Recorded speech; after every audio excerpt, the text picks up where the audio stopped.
Something unprecedented is happening. The process of revoking citizenship and deporting the member of Congress from Minnesota, Elkan Amar, has begun. In the same state, 100 mayors of cities in Minnesota signed a letter calling for an immediate investigation of the governor of Minnesota. By the way, the former candidate for vice president of the United States from the Democratic Party of America, Tim Walz, married from both parties. In New York, the communo-fascist Mamdani allowed the homeless to set up tent camps in Times Square and basically wherever they want. Soon there will be no tourists in New York. A conspiracy involving people from Haiti was discovered in the state of Nebraska. Every day brings new pleasant news. They robbed the elderly and disabled, stealing the funds allocated for their food. How will all this theft, robbery, and banditry affect our wallets and our lives?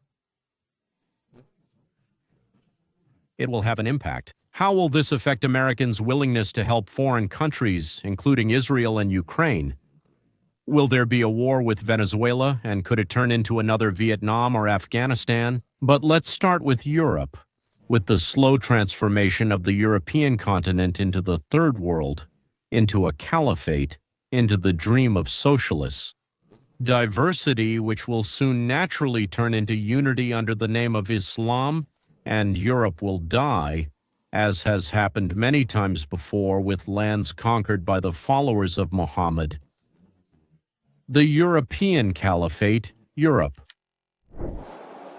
Amsterdam currently consists of 56% migrants, The Hague of 57% migrants, Rotterdam almost 60% migrants, and of course the majority of these immigrants come from non-Christian, non-Western, African and Middle Eastern countries.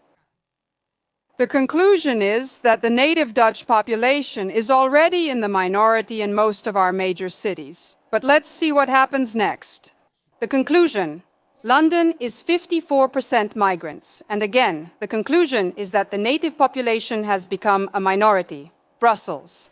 Well, I'm shocked. 70% migrants, so the conclusion is that the native population has become an overwhelming minority. And other European peoples, of course, will very soon follow their example, if they haven't already. So I'm going to draw a forbidden conclusion here. The Great Replacement theory is no longer just a theory, it's already a reality.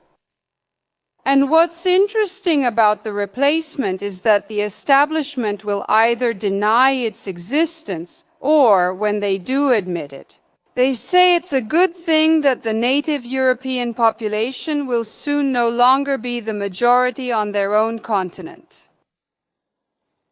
The national disgrace of the Netherlands and so-called climate pope, Frans Timmermans, said back in 2015 that diversity is humanity's destiny and that Europe will inevitably become diverse. And of course, by now, I think we all understand perfectly well what they mean by the word diversity. It means fewer white people, fewer people like you. Imagine a situation like that in some Asian or African country. Imagine their leaders celebrating the fact that their own people will soon no longer be the majority in their own country. It's completely unthinkable. So what the hell is wrong with our leaders? We're no longer talking about soon, or maybe we're saying it's already happening, and I don't see how it can be stopped, given, to put it mildly, Europe's tolerance. Obviously, hundreds of years of world dominance are ending in complete defeat and takeover, and the white minority. Don't expect mercy, don't expect any mercy. By the way, will Mamdani be able to organize a mass escape of white Christians from the Jews and not from New York? He's either not doing it on purpose, or maybe he is. Who knows? And the settlement of Somalis, Afghans, and of course Haitians in the former center of the world as younger brothers in theft and robbery. The deportation statistics showed some great news. More than 600,000 illegals have been expelled, mostly criminal elements, and 1.9 million left on their own simply because they couldn't find work.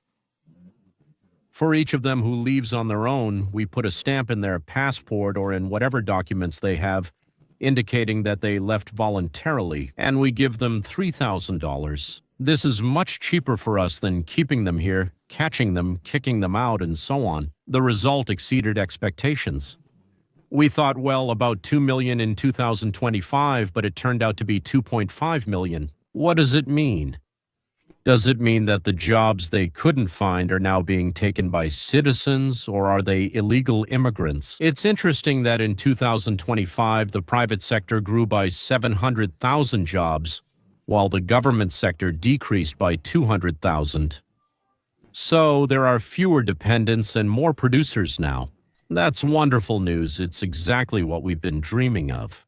And for the first time since the beginning of the century, 100% of the job growth came from United States citizens, 100% of the job growth from United States citizens. Before that, there were years when most of the new jobs went to illegal immigrants, while our own people went on welfare.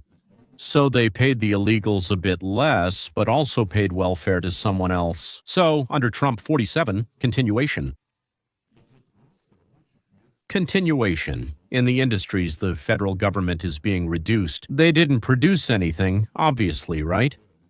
They took money from the producers, and there was a flow, and the influx of illegals continued. Citizens will benefit from the departure of officials with a budgetary gain of about $40 billion a year.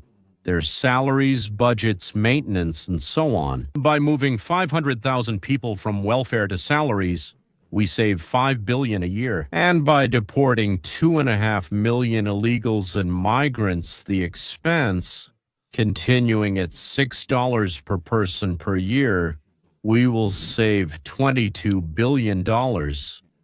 It's even hard to believe that next year, without even touching smaller expense items, the net gain from this activity will be $60 to $80 billion. To be continued, to be continued. And that's not even mentioning that these nice, harmless migrants are stealing from our wallet, the one we keep filling up, and they're emptying it. Well, naturally, all in full agreement with the Democratic Party of the United States, which is covering for them. Both in the same one. In Minnesota, which I already mentioned, they've already found what has already been found. $9 billion stolen from you and me. To be continued, to be continued, to be continued. We send funds abroad and squander them here, allowing them to be stolen from us. Either quality or quantity when it comes to continuation, to be continued.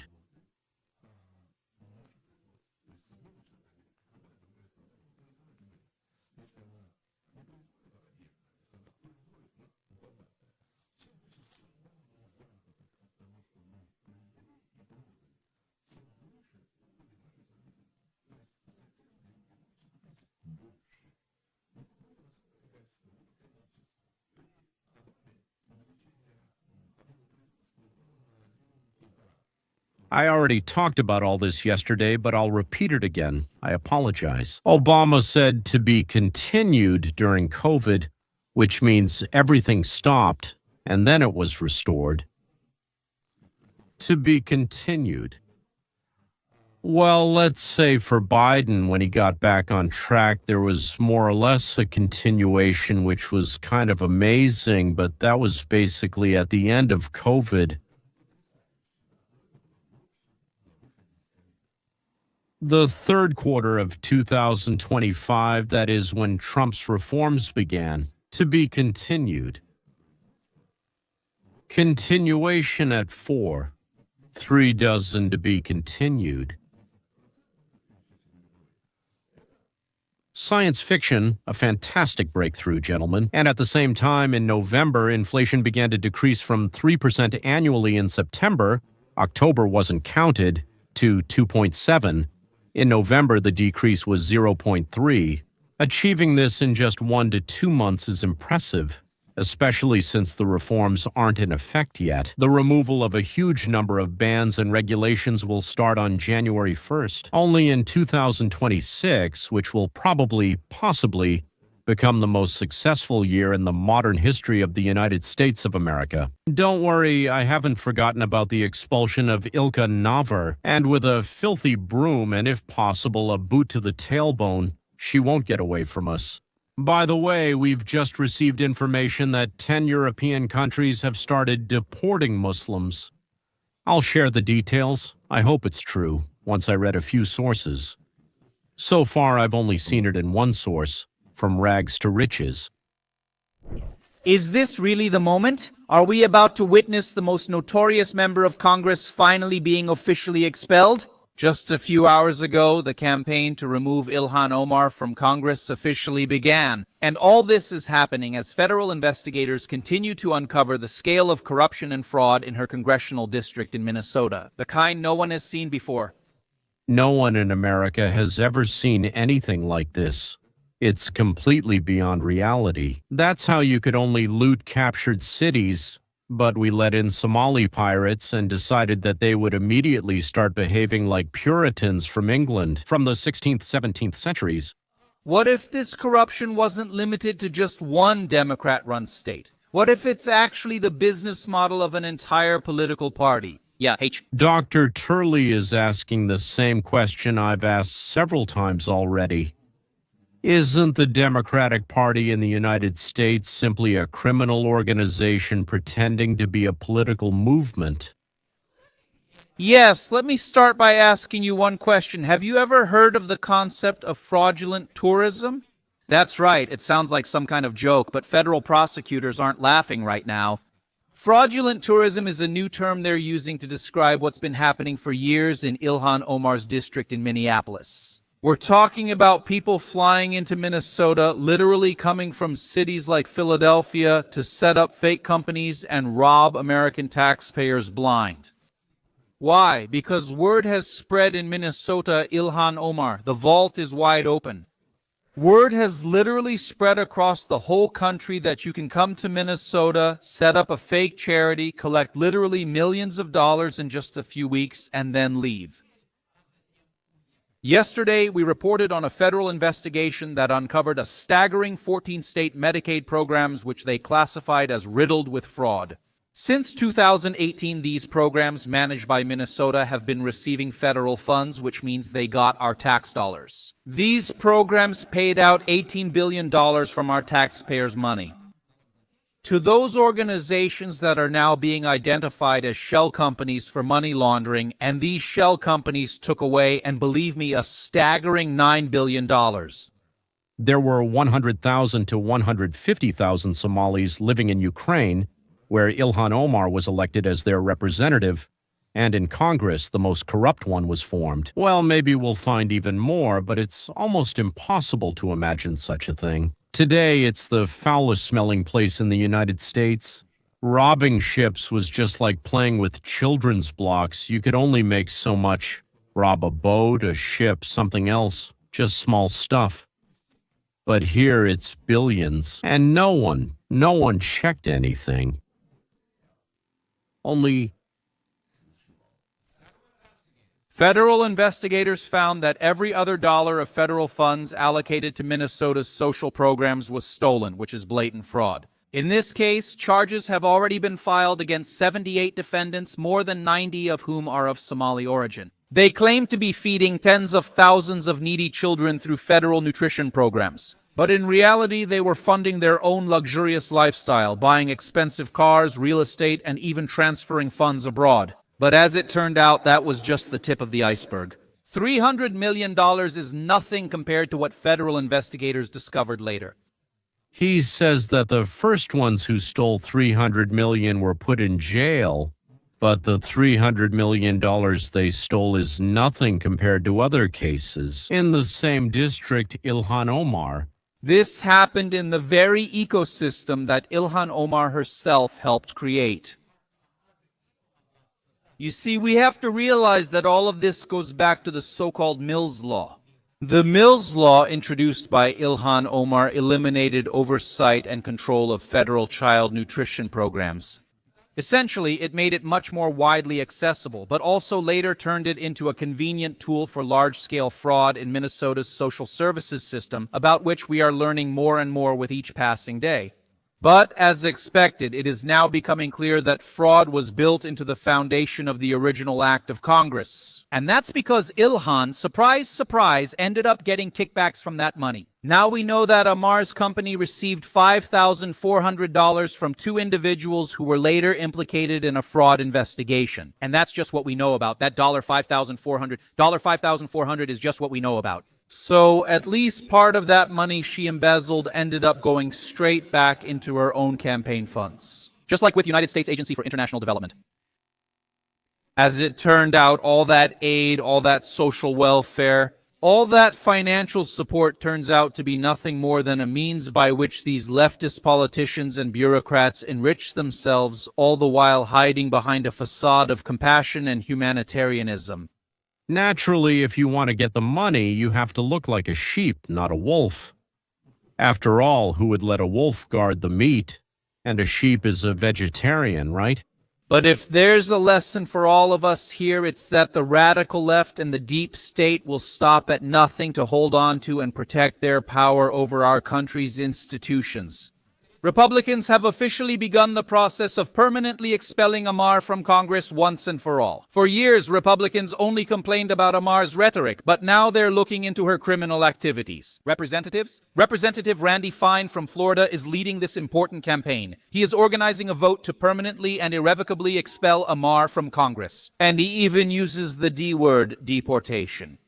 And it's not just about her strange marriage arrangement, which is suspected to have been immigration fraud with her own brother. We're talking about her involvement in this financial fraud. So if you're connected to a criminal organization that's defrauding the government of the United States of America for hundreds of millions of dollars, you shouldn't just lose your committee seat, you should lose your right to be here at all. Several cases are being investigated at the same time. First, Elkan marries her own brother while at the same time living with and having a child by the husband she supposedly divorced. Second, Elkan is connected to dozens of top thieves involved in joint celebrations and public appearances. That is, both personally and in her official capacity, she is close to those who, let's say, organized all of this. Third, the day she was elected to Congress, the assets of Elkan Mar and her husband grew from $65,000 to $30 million. Elkan's husband, yes, $30 million, Elkan's husband. Timothy says that these are investors' contributions to his business, but it's still unclear who these investors are, what they gave him the money for what purpose, and who in their right mind would give money to a person who has never done anything. Just like Hunter Biden, hasn't done anything, doesn't know how, hasn't learned anything.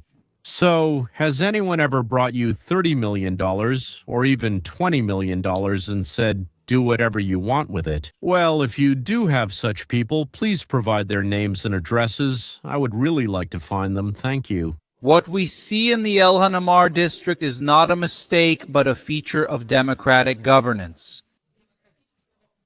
Take a look at California during the pandemic. The state admitted that it lost at least $20 billion due to unemployment benefit fraud. $20 billion. Some estimates say it could be up to $135 billion. Organized crime groups in Russia and China were robbing California's treasury.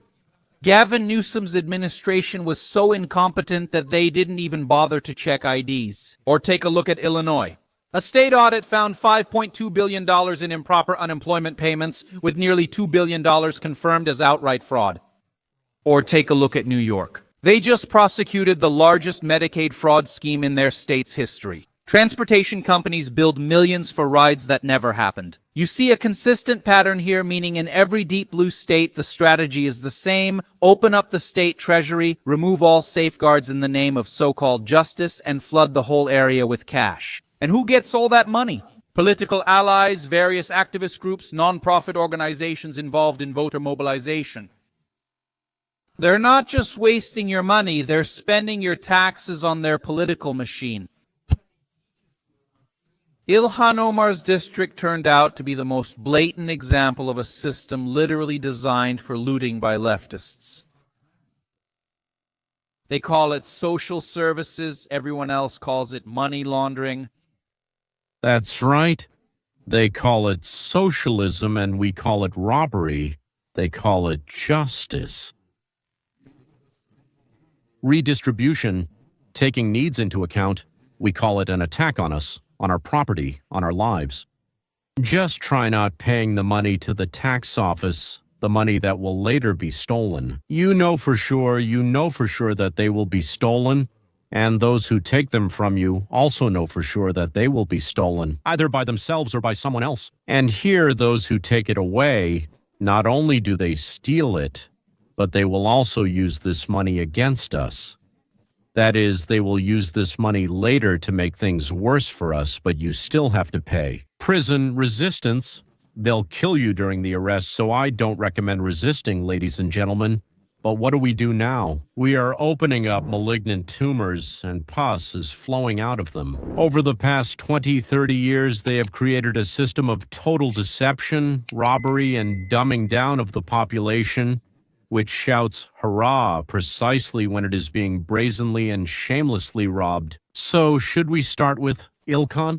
Yes, you can start with anyone. The main thing is to start. You can't not start. You have to. It would be best to do it all together and loudly. I hope that in 2026 we will see high-profile trials of those who have been laughing at us for so long. Well, I really hope that the saying, "He who laughs last laughs best," will work out. Goodbye.